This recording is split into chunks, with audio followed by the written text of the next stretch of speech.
Yo, yo, yo, what's up, party people? Welcome to another episode of Thrive and Dive. Thriving in life as we dive into deeper conversations. The purpose of this show is to have people on that are thriving in life, and then we're going to dive into their stories so that you too can thrive in your life. And I have a special guest for the first time on Thrive and Dive. I have Mr. Rohan.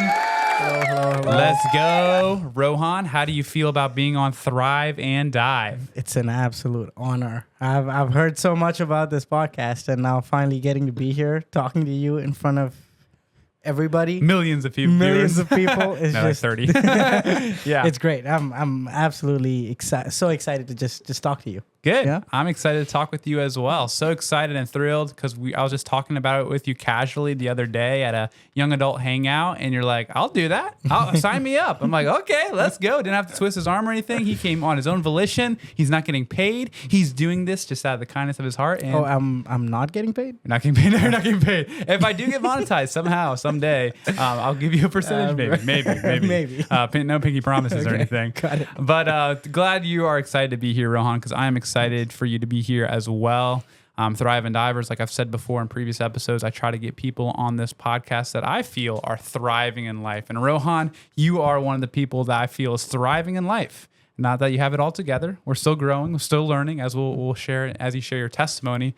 But you have enough substance that you can give to those who are watching. And that's the goal. We're going to talk about Rohan's life, his testimony here in a second. And hopefully you can glean some life principles that can influence your life so that you can get to the same level of success as Rohan. Or better. Maybe more. Or more, yeah. Hopefully more. So we'll start, Rohan, just with a little bit of, man, how do we know each other type thing. I'll share my version, and then you can share your version. Okay.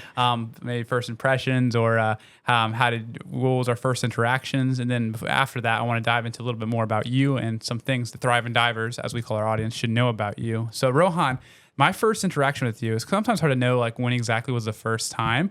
But I remember seeing like pictures of you on social media. I think you were hanging out with one of my friends, Kaylee Gage, quite a bit. Okay. I don't know when you moved here. We can get into that in a second. And just seeing you on different people's feeds, stories, Instagram stories, all that stuff. But the first time I actually saw you, I didn't interact with you, but I saw you speak and just you were doing your thing. It was at a young adults event at Calvary Chapel here in Vero Beach. Shout out to Calvary Chapel at their young adult service, which I think is called The Gathering. Yeah. And this was maybe 2 years ago, maybe 2.5 years ago. And it was so funny. We had worship. You were doing the drums. After the worship set was done, you got out from the drums, came on the mic, did some announcements, did your thing. I'm like, man, is he gonna preach next and then do a magic show out as well? He's a full package, man. He just does it all. And I'm just like, wow, this is a great guy from what it seems like. Obviously, I didn't know you, but good with music and praising the Lord through your drumming abilities, and then emceeing kind of the night and just sharing about the cool things that Calvary Chapel is doing with young adults. And it was a great first impression. And then I got to know you. I'm trying to think of the first time I actually talked with you. I think it was at another young adult event at Calvary. And then now I see you quite often because we're kind of in the same circles with our friend groups. Yeah, and you're over at the house. And you just got a house recently, so I have to come over there at some point. Please do. And so that's kind of the timeline for me of how I got to know you. But anything to fill in the gaps with? Yeah, well, it's funny because I think the first time I remember seeing you and just having an interaction with you was at volleyball. When Jordan used to do JC volleyball. Back then. Forgot about. Yeah. Oh, dude. And I was like, who's this annoying dude who's so good at volleyball? And I was just so mad. I was like, I can't he's so good. Jordan's so good. There's all these other guys who are so good, and I'm here just trying to just barely survive. Oh my goodness, you unlocked a memory for me. Holy cow, I totally forgot about those JC volleyball days. That was the first time, and then I saw you at the gatherings a couple times. Yeah. And I remember us having an interaction, and then that's how I found out about you and Pathway and all of that. And then next thing you know, we're hanging out multiple times a week because you're in the same friend group. So yeah, that's so cool. Wow, cool. Those volleyball times. Yeah, shout out to Jordan for those who don't know who Jordan is. Jordan Smith. Yeah. My roommate was technically my landlord. He was like, you know your place, but a good friend to both of us for sure. So shout out to you, Jordan. If you watch Thrive and Dive, I don't know. He better be. He better be. Rohan's on Thrive and Dive. You better watch. Give us a full review because Jordan loves to do a breakdown of things. He's got discernment, and he likes to break down movies, maybe to a fault a little bit. He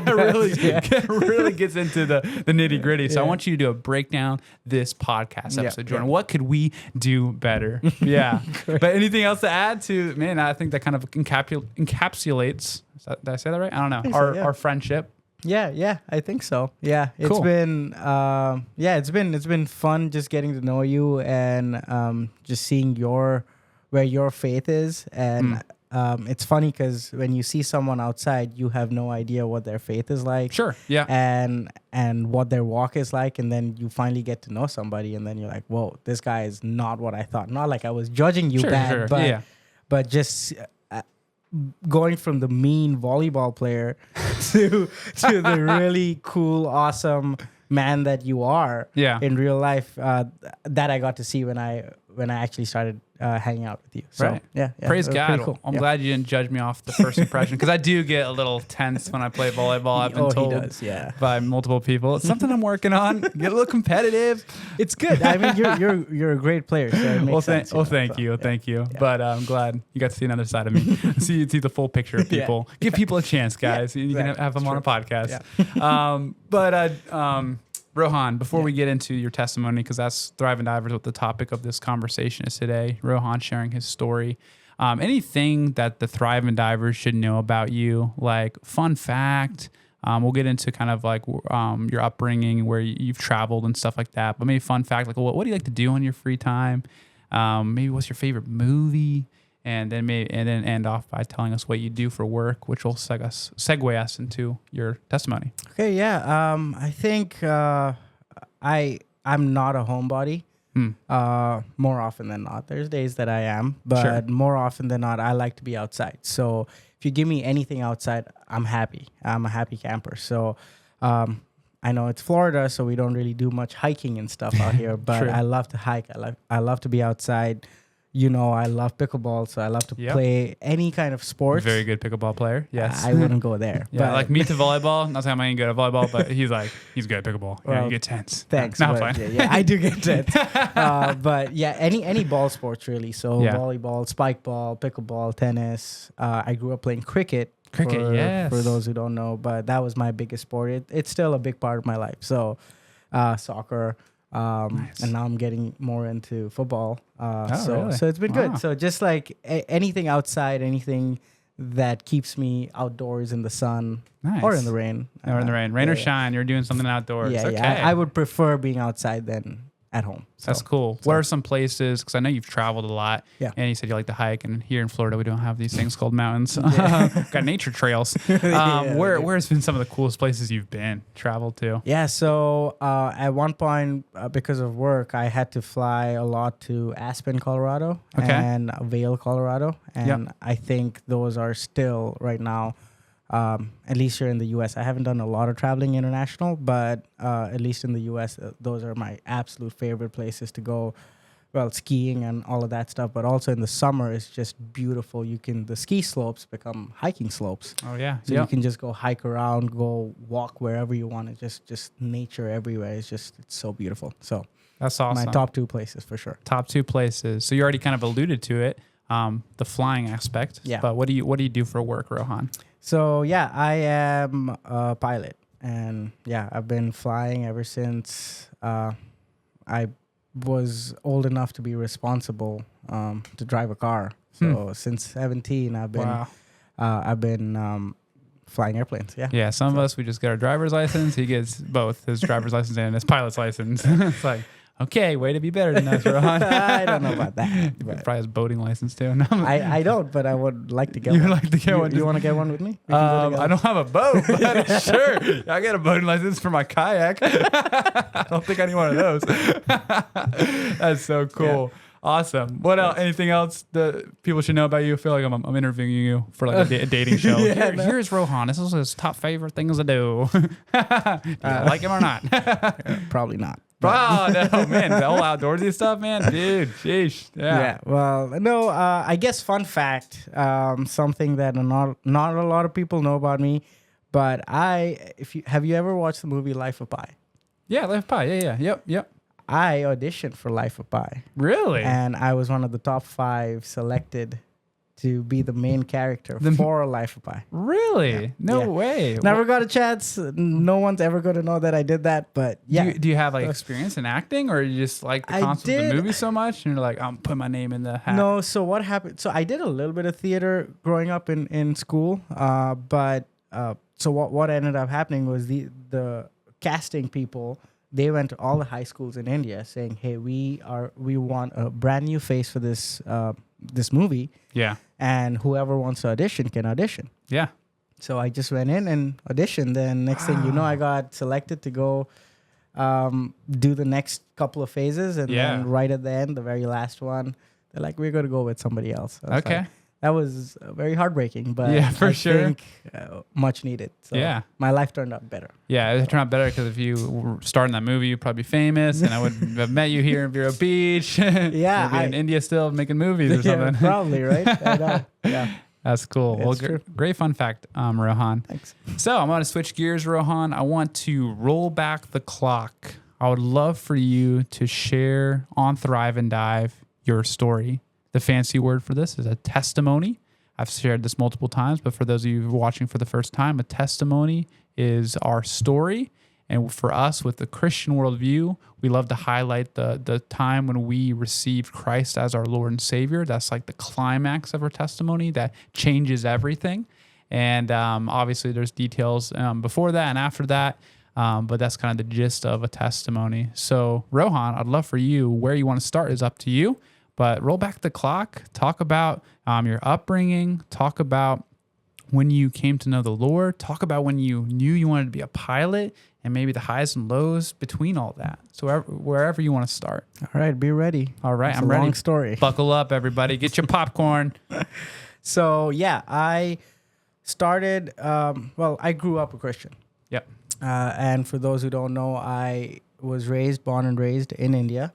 I was there till I was 17 years old, and then that's when I moved to the U.S. But so grew up a Christian. My parents are missionaries back in India. Oh, cool. I know that. We don't consider, or they don't consider themselves missionaries because they were born and raised in India, so they're just serving in the capacity of missionaries, but in India. So they have a nonprofit organization dealing with a lot of underprivileged kids and kids who might be addicted to all sorts of things, don't have parents to take care of them. They take this ministry takes them in and gives them food, education, all the basic necessities. But on top of that, a requirement is you need to, whether or not you get saved, that's on you. But a necessity is you need to go to church and be part of the Christian circle. Yeah, nice. And a lot of them have given their life to the Lord after that. And that's something we can talk about.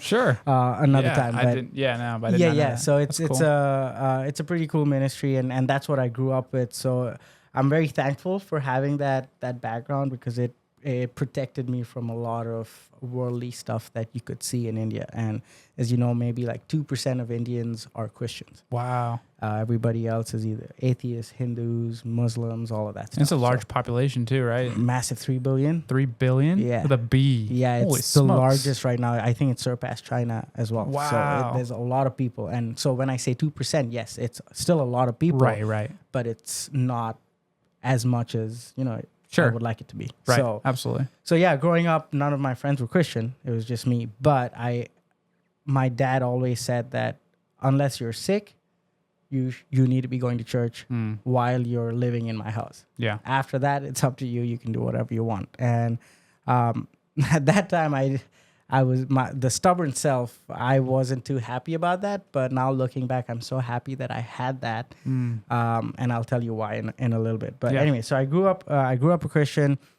I remember, I would say I got saved when I was maybe 12 or 13 years old. I remember just having a relationship with the Lord. And every time I was in trouble and anything going on, I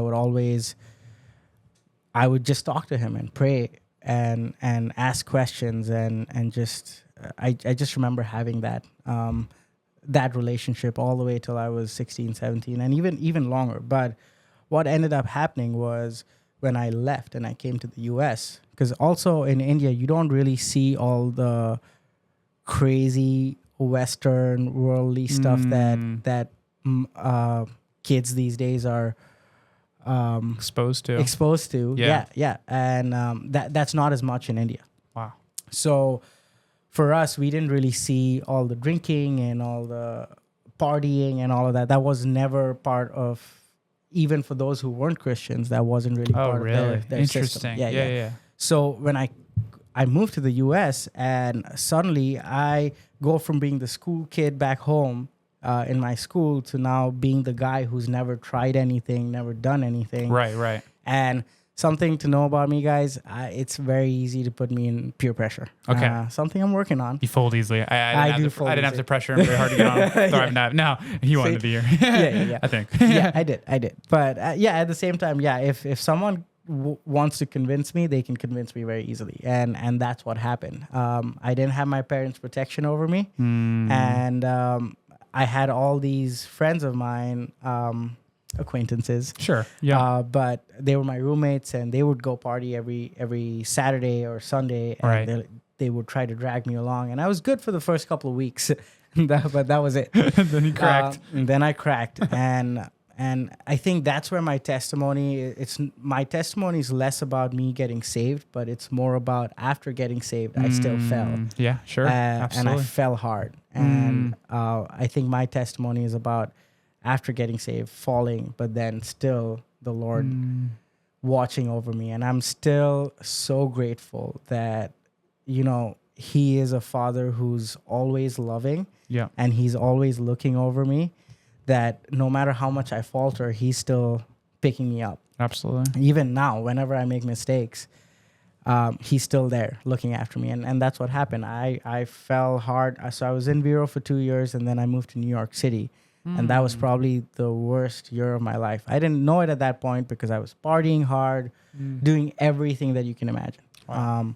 And it was very hidden too, because I wasn't going to church, but no one outside knew the life that I was living. Sure. But at the same time, I was living a very, very bad life. Wow. And circumstances brought me back to Vero Beach. Initially, I was crying. I literally had tears. I'm like, I don't want to go back to Vero. And I don't like it here. I want to go back to my partying lifestyle. Yeah. I would be lying saying that I didn't enjoy it. That 1 year that I was there, I think I enjoyed every moment of it. But now that I look back, I realize, and actually one of my friends, just a quick sidetrack, but one of my friends who really exposed me to all of this and exposed me to partying, and his life was party 24/7. Right. He was also another pilot, but he was just partying 24/7. He actually ended up dying in a car accident because he was driving while intoxicated. Wow. On the highway, just hit a curb, and that was it. So that could have been me. Right. I could have been in that car that day, because he was one of those friends that I was going out with every single weekend. Right. So I think God really protected me. So anyway, all that happened. I came back to Vero. I ended up finding some friends at Calvary who just took me in as their own the first week that I came back. Yeah. And it was just they didn't do anything different. They were just acting themselves, but just them setting an example of what God-fearing men should look like made me want to be more like them. Wow. And that's when I started reading the Bible more. I went back to having a relationship with the Lord. And I think that was my biggest thing during that year. I remember having distinct feelings like what I'm doing is wrong, but I kept ignoring that. Always ignored it. I was like, something's telling me that this is not right. What I'm doing is not right, but I'm going to continue doing it anyway. Right. And when I went back in, and that was what was missing, was I did not have a relationship with the Lord. I was trying to push him away. Sure. He was trying to draw near to me. Yep. And I was pushing him away. Wow. And then when I let him back in, my life changed. And now I have this amazing community in Vero Beach. And it's not just surrounded by Calvary Vero. It's surrounded by Pathway, by Oceans, by all the different churches here. And you know, with our Bible study and all of that, just and pickleball also is a big part of that. It's just seeing all these different people, and we'll play for a little bit, but then we'll talk afterwards. Do life with each other, do life with each other, and just help each other grow. And that's why I firmly believe in iron sharpening iron, because it's my friends that sharpen me to where I'm at today, and my friends, my family. Just having that support system, because I know for a fact if I was left alone like I was in New York City, that was my own choice. I wanted to be left alone. But if I kept doing that, I wouldn't be where I am today. Not just in my faith, but also in my career. I'm not trying to be boastful, but I do feel like I've reached a point in my career that I dreamt of. This is where I wanted to be, and awesome. I've been able to reach that at this age. And what I want to specifically emphasize, none of this is because of me. Every single inch of credit needs to go to the Lord, because he made this happen. If I did what I wanted to do, I'd probably be dead, buried under the ground right now. So wow, I don't know if any of that. Thanks. Yeah, I want to press into something. So something Rohan shared, guys, that is so important, is this stage we can have in our walk with the Lord. If you consider yourself a Christian, right? You received Christ at 12 years old and moved here to the States. How you said you were 17, 18? I was 17, yeah. And you moved here to Vero Beach? Yeah. You were there? Were you already plugged in, kind of connected? No, I didn't know anybody here. My uncle, he lives in Pennsylvania. He knew the Gaponiuks, the Messick and Sophie's parents. So they're like my family now. So cool. Again, if, for anybody out there, if you do see internationals, it's a struggle to leave your country and come to a whole different country where you don't know anybody. Yeah. So even if you can offer them a ride to church, or just offer them once a month or once every couple months a Sunday lunch, that goes so far. And the Gaponiuks, what they did was every single week, without a doubt, I lived in Fort Pierce back then, and they lived in Vero. The dad, Mark, would come pick me up from my dorm in Fort Pierce, take me to church, then take me back to his house and cook me lunch. This was every Sunday, without a doubt. And that was that first year where I didn't have any money.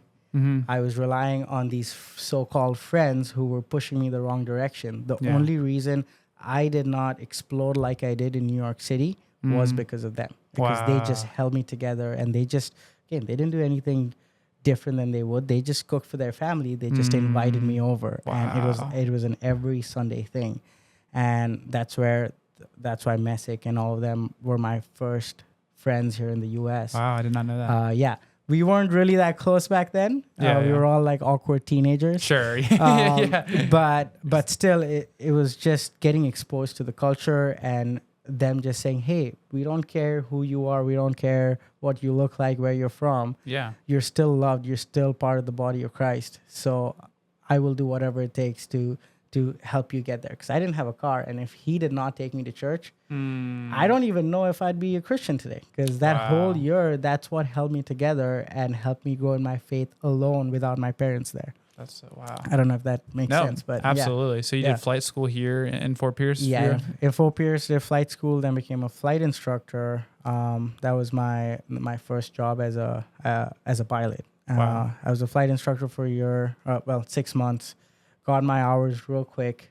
Wasn't old enough to go to the airlines, so I joined this private charter company out of New York City. That's what brought you to New York City. Okay. Yeah. Gotcha. It was really cool, Again, another fun fact, I got to fly a lot of celebrities, including Taylor Swift. Wow. And that is pretty cool. Yeah, so I don't want to bash New York, my time in New Right, York right, completely. right. Yeah. God really worked through that. He's given me some experiences that, I can talk about now. Yeah, absolutely. But at the same time, yeah, it was it was probably so far the darkest time in my life. Wow. Yeah. But you can redeem the time, learn from the time. Yeah. So yeah, you kind of already touched this, Rohan. But yeah, something just to, man, just don't be discouraged, my fellow brothers and sisters in Christ, when you have that prodigal son moment in a way, right? Yeah. Because the prodigal son was a son of the father in the story. If you don't know the stories in the Gospels, I forget where specifically, but a father who represented God had two sons who were children of God, so in relationship with him, right? And one of the sons went away and wanted to squander his inheritance that the father gave him to wild living and partying. But when he returned, when he realized he had a change of heart, he's like, man, I made the wrong move. I made the wrong choice. I made the bad decision. The father was there for him, right? When the father was, it says in the story, like on the porch, and he saw his prodigal son return. And what did he do? He ran out to him, right? Which in Jewish culture, a father running was very humiliating. They wouldn't do such a thing because it meant girding up the loins of their tunic and showing their legs. Ooh, watch out. And running because you can't run with your loins down. But yeah, so it's just a story of, like for a lot of people, their testimony before Christ, their BC life was maybe wild, and they came to Christ and they've been smooth sailing ever since. But that's not really the case for a lot of us, right? Yeah. And even for those who are, power to you, keep sailing smoothly, but there may be times when that sanctification journey, which is sanctification is a fancy word for becoming more like Christ, has its ups and downs, right? And you had a big down, seems like, in New York. Yeah. And you kind of already touched on it, though, Rohan. But explain to the Thriving Divers, because sometimes there's this notion that we say that, sin isn't fun. The lifestyle that the world tempts us with, that Satan tries to entice us with, is just not fun. It's not enjoyable. But you made an honest point. Like, you had a good time living in your sin, right? Yeah. And man, but you saw the backside of it, right? With your friend, with the tragedy that happened there. But kind of speak into that a little bit, if you don't mind. Like, man, what do you mean by it was fun? And then how did you get out of that fun, right? Absolutely. And I think, and this is just my personal belief. Yep, absolutely. But I think that people have, like you said, a wrong notion that sin is not fun.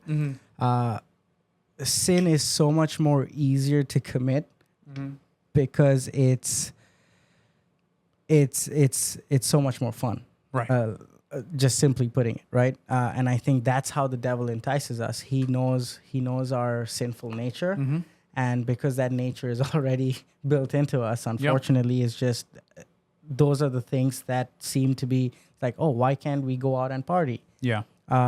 But that's where common sense comes in too, if you look at it practically, right? Yeah. It's just like common sense would say, yeah, I shouldn't be drinking and driving. Common sense. Science says if I drink too much, then my brain's impaired or my thinking is impaired, right? Yeah, yeah. So science backs up the theories, but yeah, is drinking fun? Honestly, now I don't think it is. But back then, all my friends did it. Sure. And I think it's also what society makes fun, right? Right. Yeah, fun subjective to the society you're in. Yeah. Right. Yeah. So for me, I never ever and I'm being very honest here, but I never ever thought drinking was fun. I don't even think alcohol tastes good. Yeah. I hate it. Absolutely hate it. Sure. But I did it all the time because all my friends did it. And I thought to be cool, I had to do the same thing. Same thing with smoking and all that stuff. So thankfully, I never touched drugs. That's one thing. I did everything else except for that. So don't do drugs, kids. Yeah, don't do drugs. Dare you. What organization's called. Right. But anyway, so yeah, I think it is fun, but it has its consequences. And that was just one of the things that I talked to you about. But the mental issues that I had to, I never wanted to accept that I was depressed, but I was. Yeah. Because I was on this high every single night going out with my friends, but I never truly had friends. They were all acquaintances, not even so, if I may. I never ever talked deep with them. Like this conversation is far deeper than I would ever get with anybody in that circle of my life. Yeah. It was only about talking about girls, talking about partying, talking about everything but life. Wow. And I saw a lot of friends falter through that. And as I said, I'm so thankful because I would have been there if I continued down that path. So it might seem, and going back to that is the fun is temporary. Right. It's the temporary fun that was fun. Yeah. And when I say temporary, I mean just that night. Mm-hmm. You wake up in the morning, you're hungover, so you're feeling like crap. Right.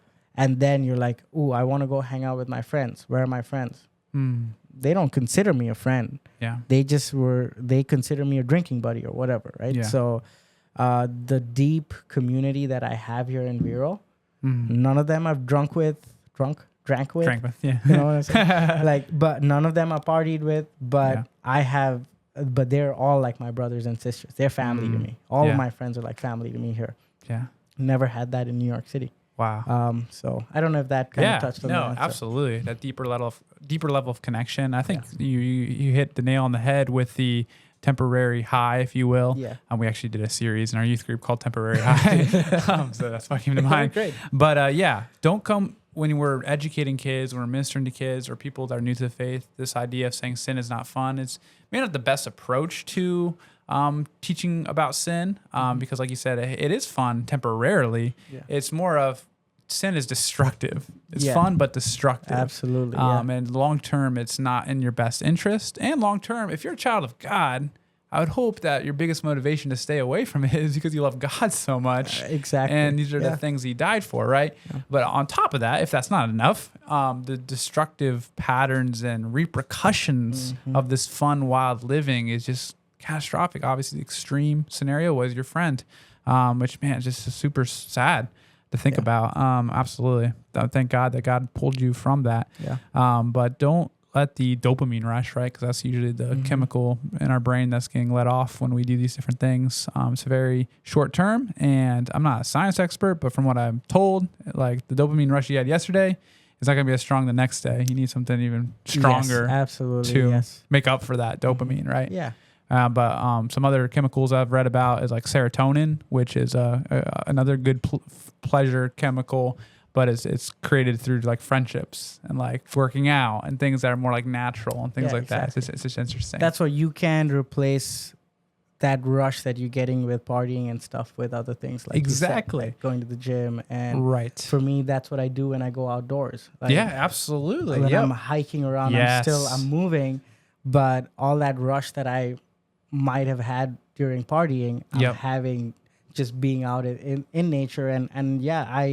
I put my headphones in, and I'm more often than not listening to worship music. That's so cool. It's personal preference. I just enjoy listening to worship music. Absolutely. And I just have a conversation with God while that's my time with God. And I really like that. So that's so cool. And I'm sure you can testify that that's way more satisfying than the temporary 100% wild stuff. Just to take it from Rohan, I'd hate for you guys to have to learn the hard way yourself. Learn from somebody instead of having to hit rock bottom. But that's good, and that's just a natural way God has orchestrated thing, right? The serotonin and things like that. It's like it's just funny. It's funny, like right when we talk about science, like it lines up with God's word, right? I remember a lifetime wellness class I took in college talking about how if you have too many partners sexually, you're gonna get STDs and things like that. And I was like, so that scares the crap out of me, right? And you realize, wait, so if I live according to God's ways, I won't be in danger of that type of stuff.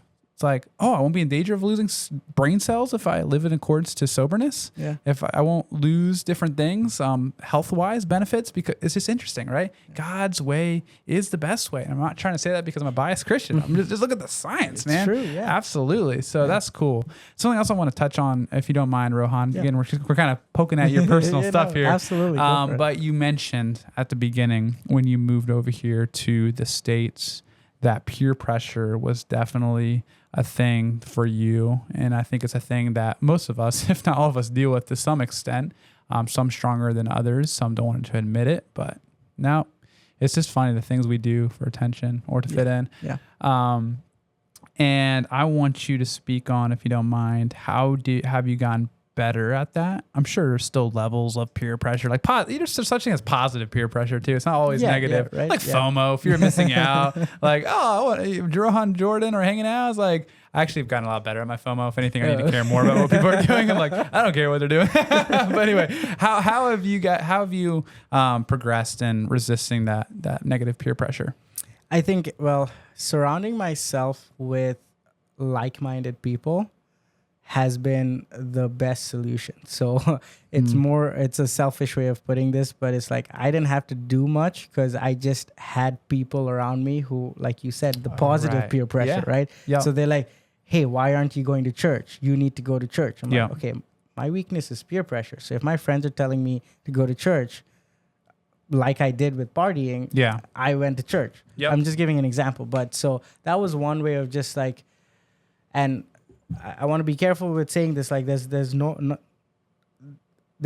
nothing wrong with having friends that are not Christian. Sure. Yep. But for me, I knew where my weakness was, and for me, I knew that I had to set up boundaries. Yep. And those boundaries was surrounding myself with friends that are Christians. Yep. That will help me grow and not destroy me. Yep. And so that's what I did. So most of my friends, even now, are all Christians. And I do have friends mainly from my career point of view, right? Yep. that are non-Christians. But because I get charged up and recharged continuously, just being part of this good community, this good group of people that I have, that I can go fight the good fight afterwards. Absolutely. I put on that armor afterwards. But if I'm out there for too long, and I've noticed that if I'm on a trip for, it's very rare, but if I'm out for a month, just surrounded by non-Christians, no matter how much I go online and look at my pastor speak or like just try to be part of the church, it is still affecting me by not being just there, physically there. Yeah. So for me personally, I knew that I had to just have my people there to help me grow stronger. So that's good. I mean, I've heard it many different ways, but one of the ways I've heard it is you're a combination of your 5 closest friends. So show me your 5 closest friends, and I can get a kind of a gist of the type of person you are. Mm-hmm. So that's why picking your friends wisely is so important. And I know for some of you, sometimes it's hard. Like, I can't find those 5 close friends. Like, man, I am the only one who is a Christian. Maybe back in India, I don't know how hard or easy it was to find 5 close Christian friends. But ask God. God will provide in that way. I've seen it happen before in people's lives and in my own life personally. It can be done. But who you surround it, it's like the law of replacement. That people talk about, like in addiction. Like, if you want to get rid of an addiction or something, you don't just remove it, you replace it with something else. So for like the peer pressure, if we want to call it an addiction, which I don't think it's considered an addiction, but if you want to remove the negative peer pressure, instead of just removing negative peer pressure, replace it with positive peer pressure, which is a cool word, a Christian word, is accountability. Accountability is good peer pressure. I'm keeping you accountable to walk in the Lord, to go to church, to practice your spiritual disciplines. So that's good, Rohan. Last question I have for you.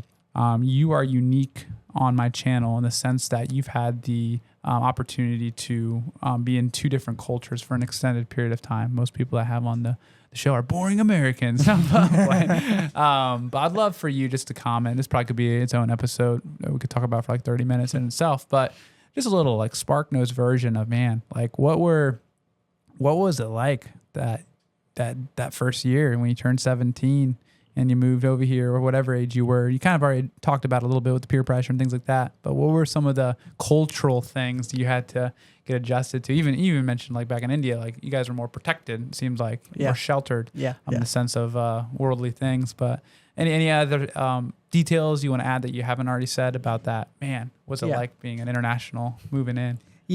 So the primary reason that internationals come to the U.S., well, there's tourists and all of that stuff, but for long term, it's usually for school.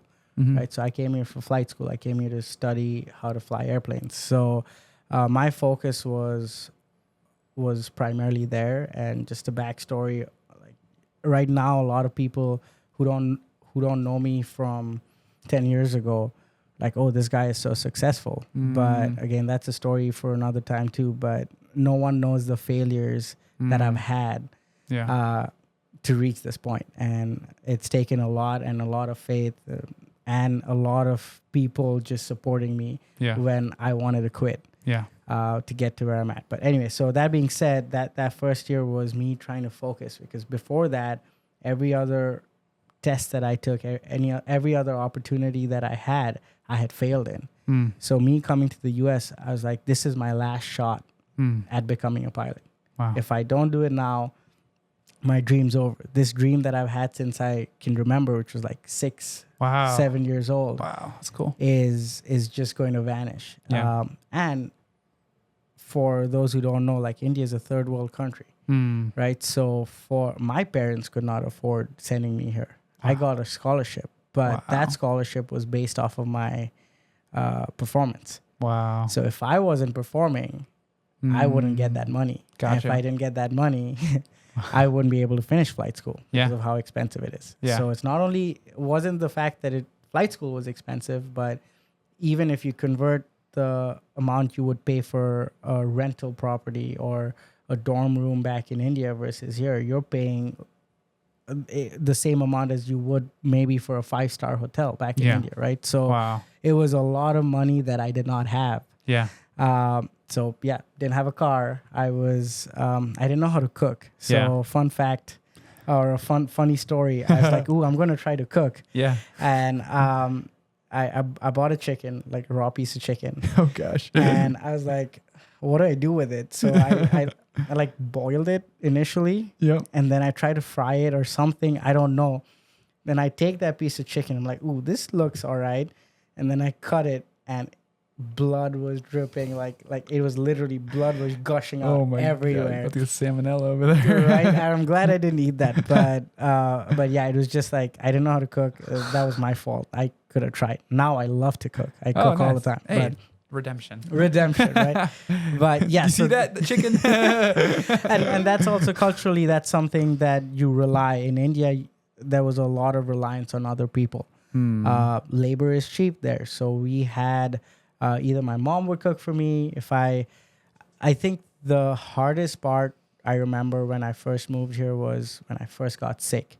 Because every time I got sick back in India or back home, I had my mom, dad, my grandparents, everybody coming to my rescue. They'd feed me. They'd like the amount of people that spoiled me while I was sick was insane. Because there was like when you get sick, when a child gets sick in India, that's the biggest thing. Like you are taking care, you drop everything. My parents would not go to work. They just stay home with me and just things like that, right? Now I moved to the US and I get sick and I have no one next to me.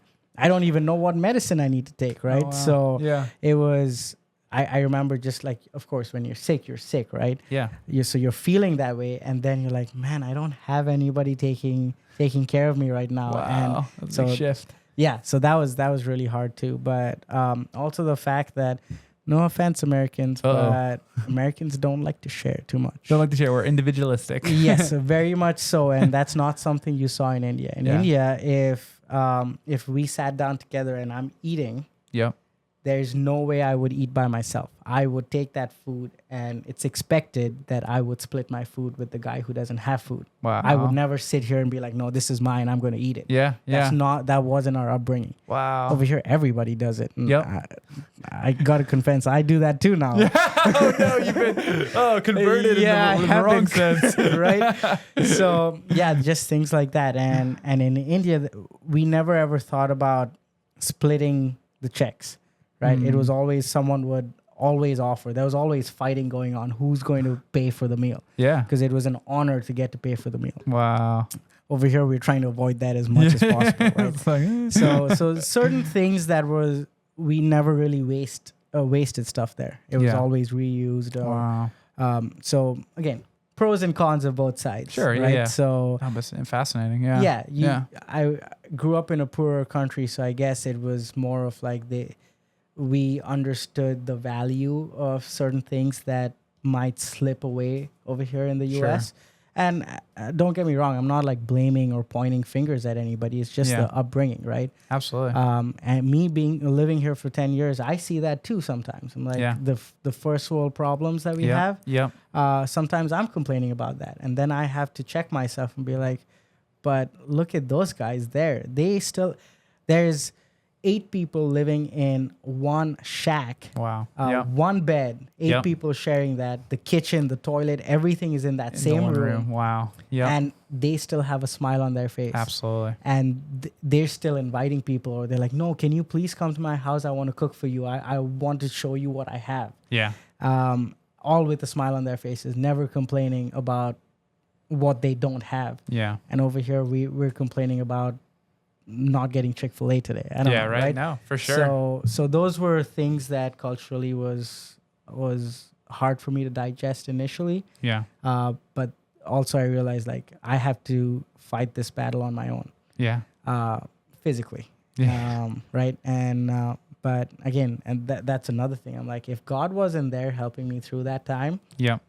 I don't know, I'd be sad, depressed, somewhere alone in the world. So every time I feel alone, I'm just comforted that I know God's there watching over me, and He's there. If I don't have any friends, and I'm thankful that I do, but if I don't have any friends, He's there. Even when I'm in a hotel room by myself, I'm like, no, He's watching over me. He's going to take care of me. He's going to protect me, right? So that's awesome. So wow, well, thanks for sharing all that. It's always interesting to hear a different perspective, because we get so ingrained in our mental models and the way we were raised that we don't step back and see, wow, some of the things we do, us Americans, very wasteful and gluttonous a little bit.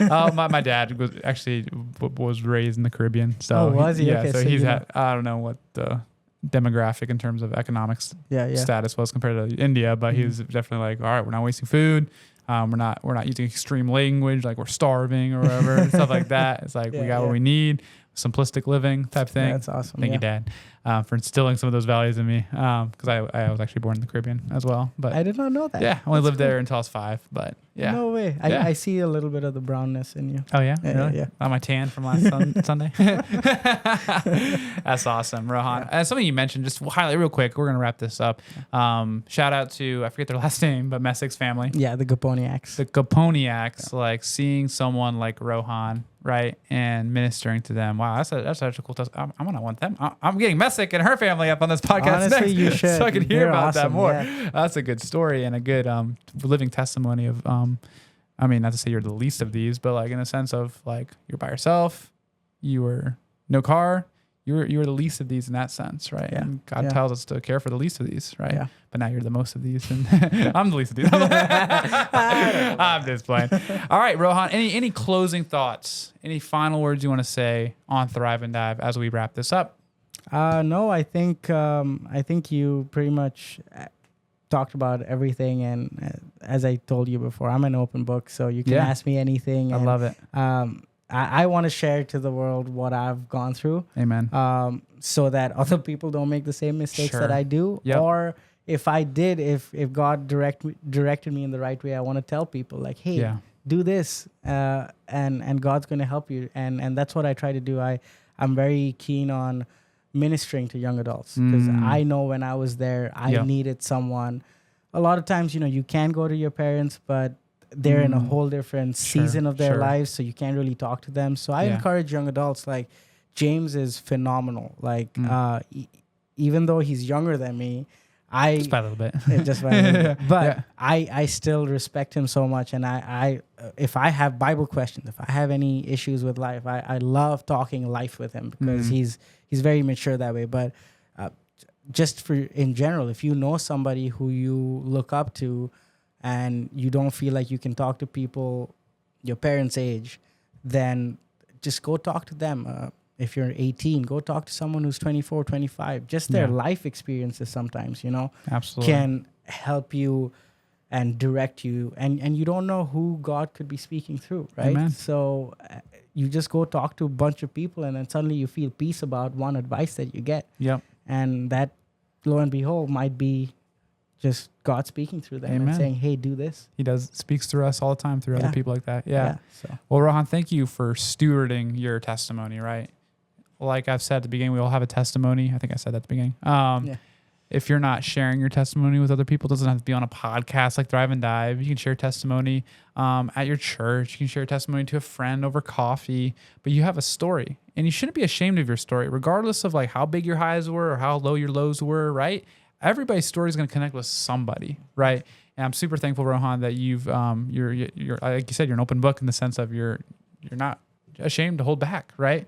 God, glorify yourself. Because that's really what testimony is all about. How can we glorify God through our story? And I think you've done that today on this episode. And it sounds like you've been doing that in the different ways you've been ministering to people. So thank you for that. Thanks, James. I appreciate it. Yeah, it's my pleasure. Well, folks, this is Thrive and Dive. Thriving in life as we dive into deeper conversations. Have a great rest of your day.